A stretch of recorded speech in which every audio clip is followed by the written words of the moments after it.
नागरिक यांना आरोग्य शिबिर व सहलीचे आयोजन। माननीय पोलीस आयुक्त मीरा भाईंदर वसई विरार पोलीस आयुक्तालय,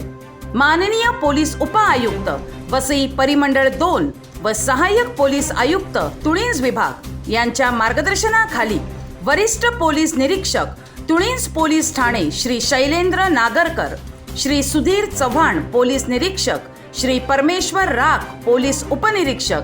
तुळींज पोलीस ठाणे ज्येष्ठ नागरिक सेल व गोपनीय अंमलदार यांच्या वतीने आज दिनांक 27/3/2024 रोजी तुळींज पोलीस ठाणे हद्दीतील ज्येष्ठ नागरिक यांना कृपा फाउंडेशनच्या वतीने मोफत आरोग्य तपासणी शिबिर आयोजित करण्यात आली होती। त्यानंतर तुळींज ज्येष्ठ नागरिक संघाचे 40 स्त्री व पुरुष ज्येष्ठ नागरिक यांना ठाकूर विद्यालय नालासोपारा पूर्व यांच्या खासगी बसने